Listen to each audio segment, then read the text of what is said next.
रामायण सदियों से हम इस महाकाव्य को बुराई पर अच्छाई की जीत की एक ऐतिहासिक गाथा के रूप में सुनते आए हैं। लेकिन आज के इस विश्लेषण में हम चीजों को एक बिल्कुल नए चश्मे से देखने वाले हैं। क्या हो अगर ये सिर्फ बाहरी दुनिया की कहानी न होकर हमारे और आपके मन, योग विज्ञान और मानव चेतना का एक बेहद बारीक नक्शा हो। आज हम उन योगिक व्याख्याओं के पन्नों को पलटेंगे जो दिखाती हैं कि ये महाकाव्य असल में हमारी अपनी आत्मा की यात्रा है, प्रकाश से लेकर अहंकार के अंधेरे तक और फिर वापस परमात्मा से मिलन तक की। तो चलिए सीधे इस दिलचस्प विषय में उतरते हैं। तो सबसे बड़ा सवाल यही है कि क्या हो अगर ये महान महाकाव्य बाहरी दुनिया का नहीं बल्कि सीधे सीधे हमारे मन का एक विस्तृत मानचित्र हो। ये विचार ही हमारी पूरी सोच को पलट देता है ना? जब हम रामायण को इस आध्यात्मिक नजरिए से देखते हैं तो हर एक पात्र, हर घटना और हर स्थान हमारे अपने भीतर चल रहे उस रोजमर्रा के संघर्ष का हिस्सा बन जाते हैं। ये कोई हजारों साल पुरानी बात नहीं रह जाती, बल्कि ये तो जीवात्मा की उस कोशिश की कहानी बन जाती है जहां वो भ्रम के जालों को काटकर वापस परम सत्य की ओर लौटना चाहती है। शुरुआत करते हैं अयोध्या से। हम सब इसे एक भौतिक शहर या राज्य के रूप में जानते हैं, लेकिन जरा इसके नाम पर गौर करें। अयोध्या, जिसका सीधा सा अर्थ है वो जगह जहां कोई युद्ध या संघर्ष न हो।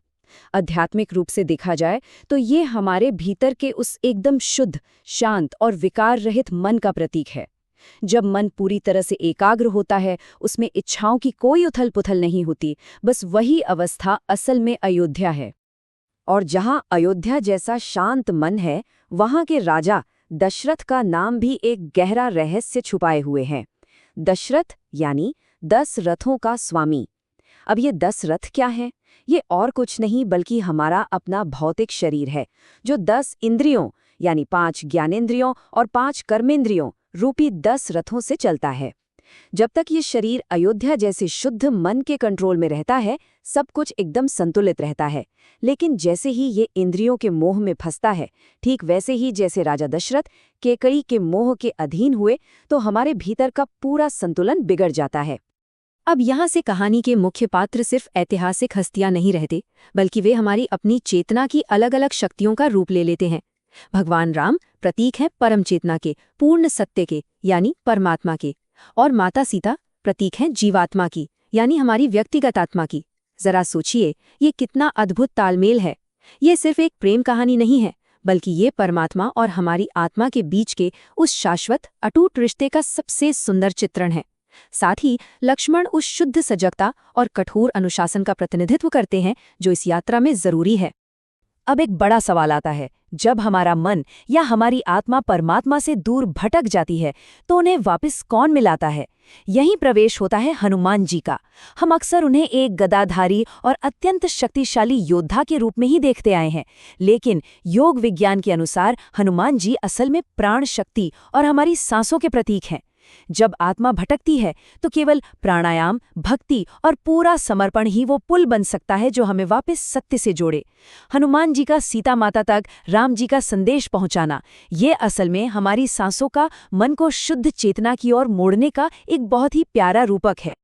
अब रुख करते हैं मानव मन के उस हिस्से की ओर जो हमें हमेशा सत्य से दूर खींचता है, यानी हमारा अहंकार।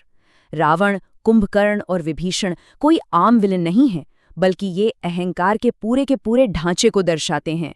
रावण हमारे भीतर के उस परम अहंकार का आईना है जो बहुत ज्ञानी तो है, लेकिन अपनी इच्छाओं का पूरी तरह से गुलाम है।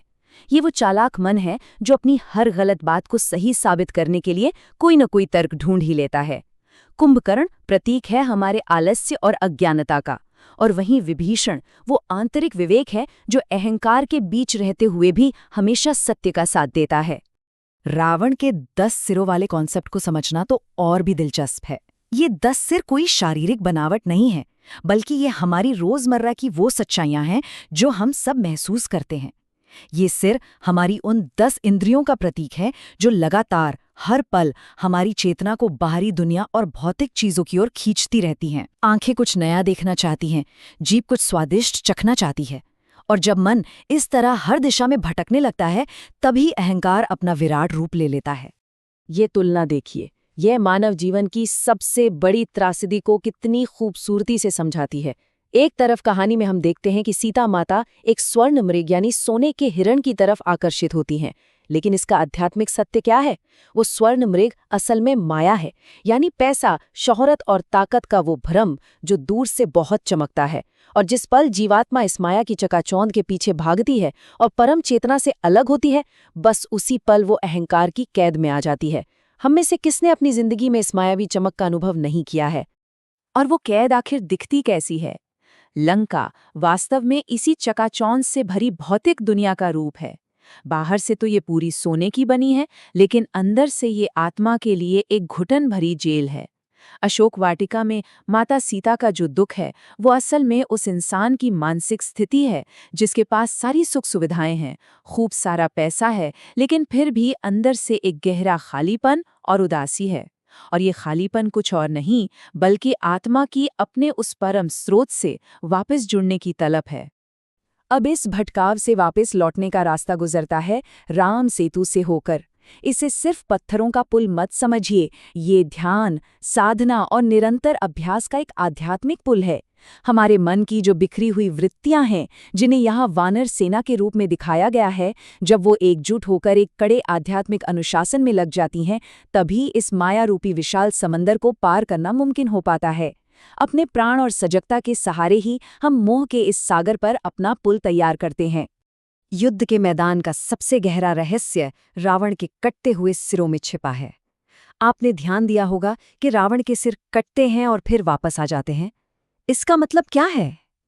इसका सीधा सा अर्थ है कि जब तक हम सिर्फ अपने क्रोध, लालच या वासना जैसी ऊपरी बुराइयों से लड़ते रहेंगे, हमारा अहंकार किसी न किसी नए रूप में वापस आ ही जाएगा। इसे हमेशा के लिए खत्म करने के लिए आत्मज्ञान का बाण सीधे रावण की नाभि पर, यानी हमारे भीतर छुपी मैं और मेरेपन की उस सबसे गहरी जड़ पर लगना चाहिए। इस अगले बिंदु को लेकर इतिहास में काफी गलतफहमियां रही हैं। अग्नि परीक्षा को अक्सर एक शुद्धता के टेस्ट के रूप में देखा जाता है, लेकिन आध्यात्मिक और योगिक स्रोत इसे बिल्कुल अलग नजरिए से देखते हैं। यहाँ यह योग अग्नि यानी तपस्या की ज्वाला का प्रतीक है।